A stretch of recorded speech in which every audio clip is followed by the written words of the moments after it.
Good afternoon, friends. My name's Justin. Welcome to my YouTube channel. I play guitar on songs in Nashville. And today I want to talk about pedal boards, custom-built pedal boards in particular.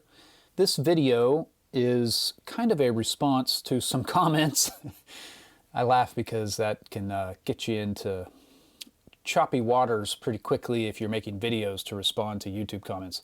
But I saw some comments on my friend's video. The guys at XTS posted a video of a pedal board, and there were some comments saying that it just kind of looked sloppy. Their work looked sloppy, and I could not disagree more. I want to talk about why I think it looks a little sloppy. But first, I just want to update everybody on my course. It should be out in the next few weeks. I will have a link. I will definitely put a video up about it. I'll have a link about it. I'll have, I'm going to have a giveaway on the channel. I'm actually going to give away an aux box. I have 2 aux boxes. One was donated to me and it's in like mint condition, and a dear friend of mine said, use it for your channel, use it however you want. So I think this would be a good way to do it. I'm going to give a lucky winner a free aux box. It comes in an SKB flight case looking thing. It's like a Pelican case, you know. And what I want to do is have people who buy my course, I want to have you send me the parts that you come up with on the songs that I'm including in the course. The songs that I have as example songs for the concepts that I'm talking about, basically.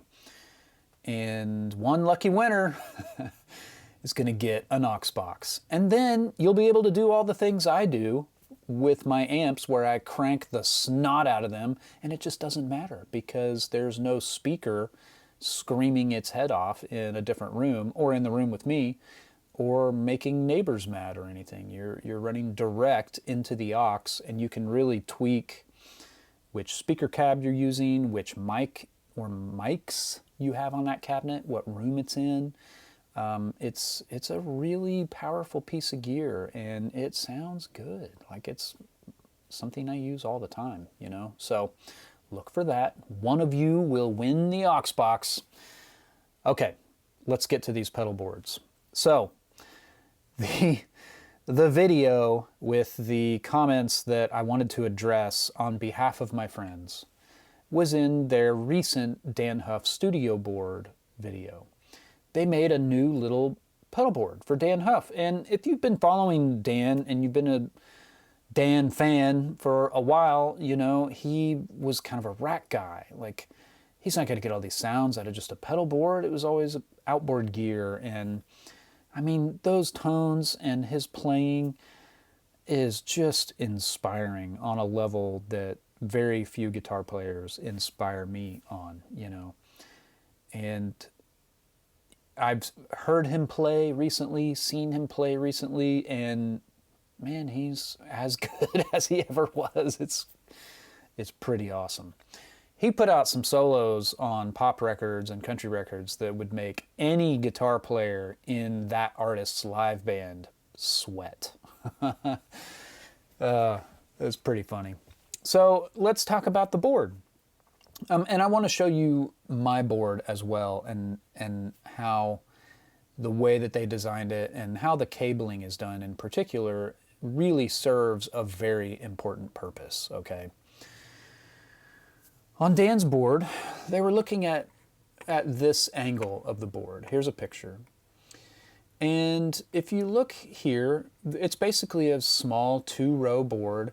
There are no pedals here that are unobtainable. It's all regular stuff. You could find everything on here immediately if you wanted to and buy it. That's a lesson right there, isn't it? You can use off-the-shelf stuff and still be a legitimately world-class player and producer like Dan Huff. I love the Huff sticker on the tuner. That's what you can't just go buy. You can't just go buy that pedigree or his hands, right? So look at the cables. Look at the cables going to each of the pedals. So in this angled pick, it kind of looks like they're not really zip tied into perfection or whatever. And I guess I kind of get it as a hobbyist or part-time musician. You might be thinking that what I'm paying for with a custom pedal board is the aesthetic. That has to be top tier, where everything just looks ultra pro. Like, I can wire stuff up and have loose cables. Why does it look this way when I'm paying you, you know?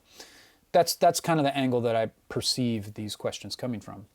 So what's really cool though, look at this straight on shot of the board. The straight on shot from directly above here. Look at the output of the Blues driver to the input of the Winford drive. Do you see how much slack there is in that cable? You can tell there's extra slack that's hard to pick up in the picture because the cable's black and it's laying against a black pedal board. But you can see from the angle of the jack in the output, or sorry, the angle of the plug in the output jack of the Blues driver, you can see that it comes down from the Winford, goes down to the Blues driver and comes back up, right? There's a purpose to that. This is a really big deal for people like me, okay? Everybody I know in this town who plays sessions has pedal boards built by XTS. Well, almost everybody. A lot of guys do their own. XTS is far and away the company. Barry and Eric are far and away the guys who build most of the rigs for us. Like, their work is impeccable and it is always done really well. And if it doesn't defy the laws of physics, Barry can make it happen, you know? I have the utmost confidence and faith in their skills, and everything they've done for me has been top tier. Having said that, I'm also an ultra fickle person when it comes to my pedals, okay? I have way more pedals than would ever fit on any pedal board, and I like to switch them out all the time. I've had them build 3 boards for me, and I think they've posted pictures on some social medium or another of all of those boards. And sometimes I have already changed something out by the time they post the picture, and they post the picture like 3 days after I picked it up or whatever. I just am constantly doing that. It's constant. So this extra slack that you see in these cables is exactly for that reason. I can put a pedal that is roughly the same size and shape, or even not roughly, like just kind of. Like, it could be twice the size with jacks in a different location. And if I can squeeze it on there, I will do it. So going back to Dan's board here, just looking at that one cable, if you leave the plug plugged into the output of the Blues driver, and if you were to take the other end out of the Winford drive and place any pedal in that spot, it's going to reach whatever that pedal's input jack is. Whether it's on the top like the Winford, or on the sides, just like the Blues driver, or maybe it's something like a box of rock where if you turn it so that it's oriented the same way the Winford is, that would be on its side, quote unquote, for the box of rock, and then you'd have a jack on top and bottom, and the input jack would be on the bottom. All of that's been thought of, right? And what you don't see is that there is just as much slack in the power cables as well. The power plugs have, like, those can tend to be underneath the pedal the way that they do it. They're tucking some of that out of sight. But the idea is we can switch things out and not need to go back and say, hey, this cable is actually like 1/2 centimeter too short to put this other pedal on. Can you redo this or whatever? They do that to give us the option, because all of us, everybody I work with, every single time I do double duty with another guitarist on a record, they've got a pedal board and they've switched something out. Something is different. We all do it, okay? So let's look at my board. I've got a picture from when they built it, and I've got a picture of it now, and they're wildly different, okay? Well, yeah, they're wildly different, even though I left the big pedals the same. So here's my photo of my big board that XTS built me quite a few years ago, pre-pandemic for sure. This might be 2018, 2017, something like that. So I've got the big CE1 on it. I've got the Son of Kong. I have the Voodoo Vibe. I have the two Strymon pedals and the tuner. And I have the XTS Boost, which is expressible. It works like a volume pedal. It just goes from 0 heel down to whatever I have the boost set at smoothly. And it's a completely flat EQ transparent boost.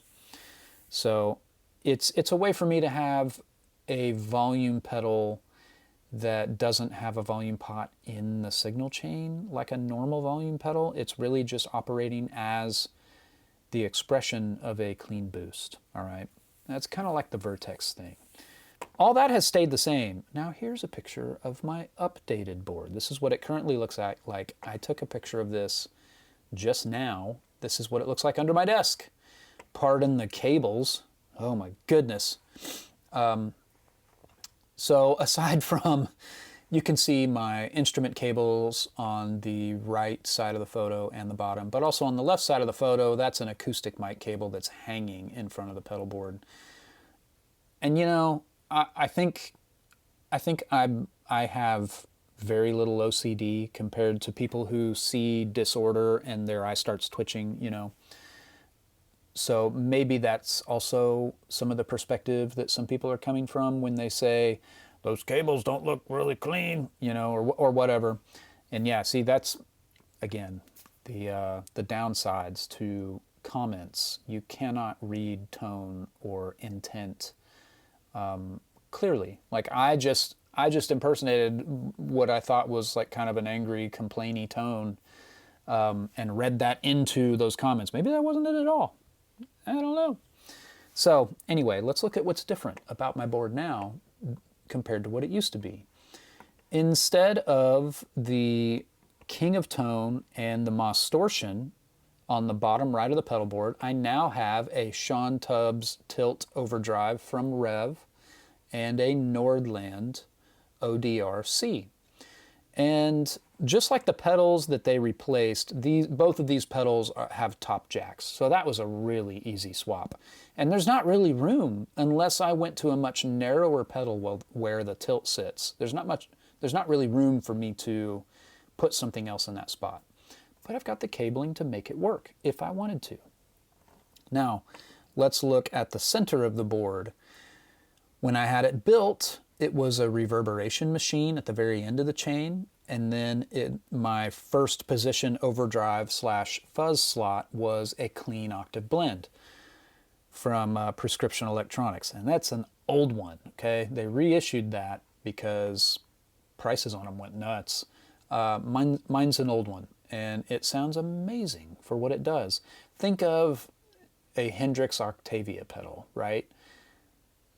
It's that mixed with a sparkle drive.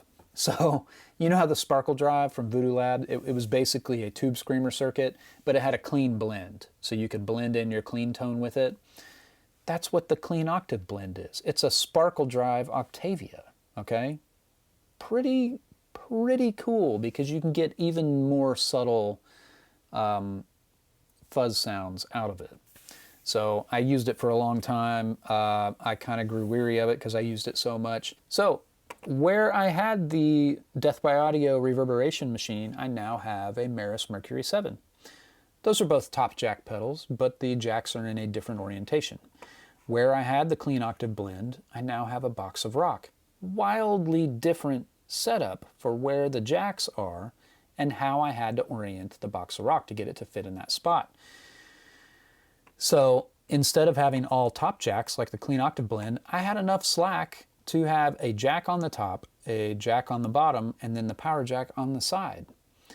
And you look at the bottom left of the board, I had a XTS GE7 and a Recovery Effects delay, and I popped those off and put a POG on it. And that was easy, you know.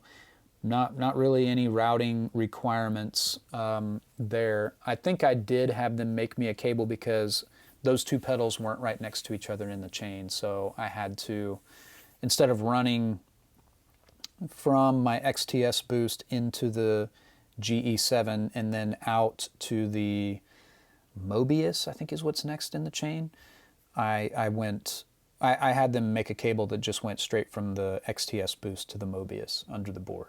So, but the point is, we switch things out all the time. We want different flavors, we want to put them on our boards, and it looks like they built that into Dan's board intentionally. Like, he can change any of those pedals on the bottom row, and if, like for me, it's like, if it fits, it ships, okay? I'm gonna make it work. And all I need is for the jacks to reach and for it to physically fit between what other pedals are on it. So anyway, it's not, I guess I just wanted to push back against this, what seemed to me like an accusation of doing shoddy work. It's far less about the aesthetics of beautiful cabling for us and more about the flexibility. Even though it's like, I want this wired in a pro way, I want to know that I can depend on it, I also want the flexibility to be able to swap things out. And, you know, when I see a pedal board that's just got really tight wiring and there's no slack at all, it makes me think, all right, you're committed, you paid a lot for that, and besides, when are you gonna have the time to go swap it out? You know, if you ever want to make a change, you gotta get the soldering iron out or whatever. Man, I make changes way too much to be able to do that. So I really appreciate Barry and Eric's work leaving the slack to be able to do so. It's just ultra helpful. So all that to say, I hope that you watch that video and you just are able to geek out like they are and enjoy the moment of like, hey, we got to build a board for a guy that we've been listening to and have been inspired by for decades, you know. Somebody that we never thought would be like a pedal board guy, you know. Super cool. Also, I'm gonna have them build me another board, and this is the other thing, like anytime you go to design a new board or have one redone, it's like you spend way too much time just trying to figure out what's gonna go on it. Should it be this, or should it be this? Or I have this pile of pedals and I'm having a really hard time trying to nail it down. The fact that I know I can swap things out makes that so much easier. Much shorter process. So I want to show you a few things that I'm going to start with. I love this pedal, the Hydra by Keeley. It's like a Strymon Flint, but I just really like some of the voicings of the sounds in this pedal. Absolutely incredible. This is going to be at the end of the chain for my new pedal board, definitely. What do I want to call it? The vibrato and the harmonic tremolo settings are fantastic. Really great. Also from Keeley, big surprise, they're friends, and they've showed me a lot of really great stuff lately. I'm also going to put the Blues Disorder on it. The Blues Breaker in this is awesome, and having the unruliness of an OCD in with it is also super cool. And plus, if I want to swap anything out with this, like the Angry Orange was probably my next favorite, and the Noble Screamer, any of those, you know, the Super Rodent, then it's already the exact same size and shape, and I can just pop it right onto the pedal board. So I'm going to start with this though, because I use it all the time. The next one that's definitely going on there, this looks like I dragged it behind a truck, but I promise you I did not. This is the Hourglass from Jackson Audio.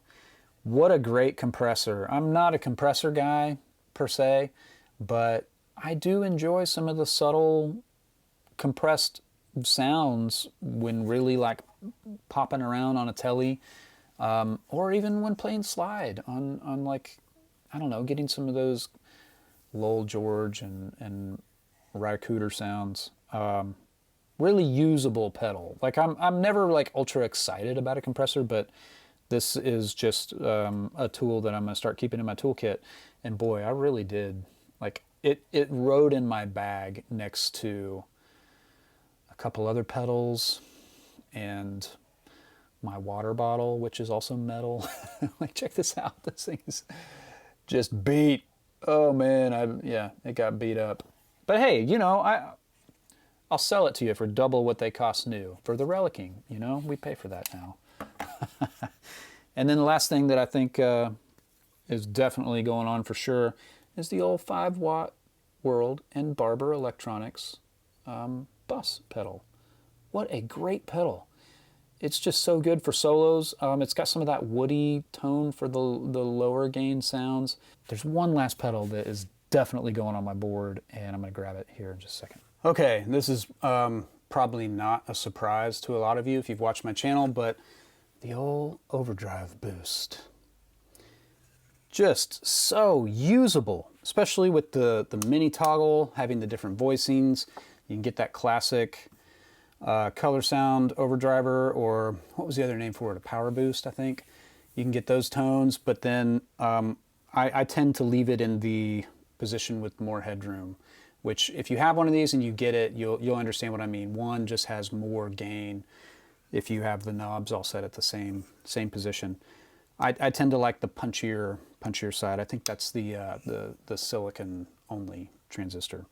So anyway, my new board will have those 5 pedals on it, and we'll see what else. The nice thing is, regardless of what I use and where the jacks are or whatever, I can swap them out because Barry and Eric know what they're doing, and I highly value that they give us room to be able to switch things out. So I hope you all have a great day. I'll talk to you later.